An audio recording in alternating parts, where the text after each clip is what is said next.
E o advogado, ele precisa também estar... por isso que é interessante você ter um advogado próximo, ele tem que estar sempre de olho sobre o seu negócio. Eventualmente também acompanhando o crescimento. Se o contador não der esse insight próprio advogado, ele vai falar, olha, eu acho que agora chegou o momento de você ter um benefício aqui. De a gente pleitear aqui a equiparação hospitalar e baixar. Ou ainda... perguntar coisas como, você sabe se o seu contador está trabalhando com livro caixa, que é uma estratégia que eu acho que já até foi tratada em outro episódio, que geralmente é utilizada para reduzir tributação. Então, é esse trabalho conjunto. O advogado ele vem para olhar para o estratégico e muitas vezes para efetivar soluções que o contador não consegue fazer sozinho, porque ela depende de um provimento judicial, depende de uma discussão mais profunda com o Poder Judiciário. Esse é um ponto muito importante que você falou, porque às vezes o contador pode fazer alguma coisa, mas você acaba tendo ali um pequeno passivo porque você não sabe se aquilo efetivamente pode dar um problema, né? Não, ele pode, o contador deve. O contador deve. O contador é o primeiro aliado de toda a empresa. Perfeito.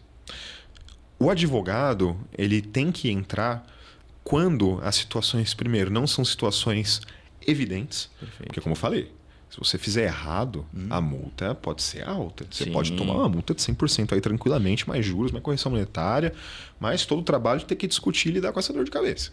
Então, não é evidente, consulta com quem é especialista em tributação. E não com qualquer, com tributação, porque os universos também, assim como na medicina, o cardiologista não faz a mesma coisa que o dermatologista, o advogado especialista em direito tributário não faz a mesma coisa que o trabalhista e vice-versa.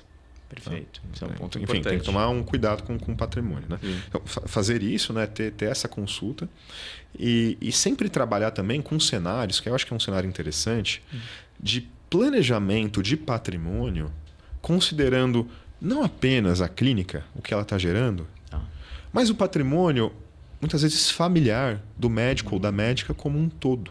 Entendi. Porque as situações se conversam. Vou dar aqui um pequeno exemplo. A gente está diante de uma situação de reforma tributária hoje. Sim. Você tem os novos tributos, que a gente diz que são os tributos sobre o consumo, a tributação indireta, que vai afetar a todos os profissionais, inclusive os médicos, que garantiram aí uma alíquota favorecida por se tratar de serviços de saúde, mas ainda assim vai afetá-los. Você tem um tributo muito interessante que recentemente foi alterado, que é o imposto sobre a renda. Imposto sobre a renda de pessoas físicas, recentemente teve uma alteração, de tal modo que haverá um adicional de 10% progressivo para quem recebe mais de R$50 mil por mês. Perfeito. Então, nessa situação em que você vai ter mais um tributo incidindo sobre uma distribuição de dinheiro para a pessoa física que antes não existia, você tem que pensar, puxa vida, será que eu estou no melhor regime tributário aqui na minha clínica? Será que não é o caso de eu eventualmente combinar aqui a minha clínica com um sócio, pessoa jurídica, por exemplo? O sócio não apenas sou eu na pessoa física, mas a minha holding. E eu distribuo o dinheiro para a minha holding, não para mim enquanto pessoa física, de tal modo que eu posso licitamente, aqui é importante isso colocar, tá? Licitamente permitido por lei evitar o pagamento neste momento deste novo tributo. Entendi. Ou seja, é uma estratégia que eu estou, isso para ficar bem claro, tá? É uma estratégia lícita de planejamento, não é falcatrua nem nada. É usar a lei conforme ela coloca aqui para gente. Ela permite. Isso precisa ser pensado. Então, e aí, esse impacto, você vê que qual é o impacto que faz sentido se pensar também quando aquele negócio já está faturando um pouco mais. Com certeza, né? E aí você está preservando o patrimônio. Não se trata de dar jeitinho, se trata de pagar o que é justo. E não pagar o que é a mais. Até porque, se você está trabalhando com negócios competitivos, em áreas competitivas, você também aí sabe do mundo dos negócios, margem, ter noção da sua margem, do seu negócio, margem é tudo. Às vezes 5%, 10% de margem é um mundo de diferença. 5%, 10% de margem permite, por exemplo, a compra de uma tecnologia nova. Permite, por exemplo, a contratação de uma pessoa responsável só por um departamento comercial, que é o que muitos negócios pecam. Entendi. Permite a contratação de um profissional pensado em sucesso do cliente. Enquanto o outro que às vezes não está se planejando fiscalmente, não tem. Você se coloca em evidência. Não necessariamente para somente estar na frente do concorrente, mas para continuar a fidelização do seu cliente para que ele não pense nunca mais sair do seu negócio.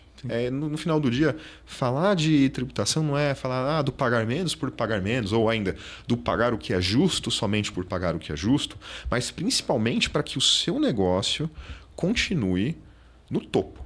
Perfeito. É para isso. É um investimento que se paga. Sim. Esse é um ponto muito interessante. É um investimento que se paga. Até fazendo um pequeno parênteses, a equiparação hospitalar. Esse benefício fiscal. Muitas vezes derruba em 50% o imposto que se paga. Às vezes economia de 20, 30, 40 mil reais por mês. Sim, com certeza. Quanto maior o volume, né? Sim, e veja, por um benefício fiscal previsto em lei, que ele não é espontaneamente reconhecido pelo que a gente chama pelo fisco aqui, né? Por Receita Federal. De maneira evidente, claro, porque o fisco ele preserva as contas e se você está na regra geral, você vai pagar na regra geral. Mas se você tem o direito de estar na regra específica, você tem que estar na regra específica e economizar 20, 30, 40 mil reais por mês. Sim. E investir no que é certo. Perfeito. E não vai ser o físico que vai vir te falar isso, né? Você precisa de um aconselhamento para conseguir descobrir. Né? Geralmente não. Até tem uma frase também aí do mundo tributário que os alemães geralmente falam, que eles dizem que geralmente só os tolos pagam imposto. Não no sentido de espertinho nem nada, mas para dizer, se você não vai atrás, você está perdendo dinheiro. Perfeito. E aí é tolice porque como eu falei, é um investimento que se paga. Você paga, às vezes, uma consulta bem feita, você já economiza rios de dinheiro. Sim. E eu acho que esse ponto, principalmente no Brasil, que a gente tem complexidade e cada dia mais imposto, né? Passa a ser mais importante. Sim, com certeza. Legal.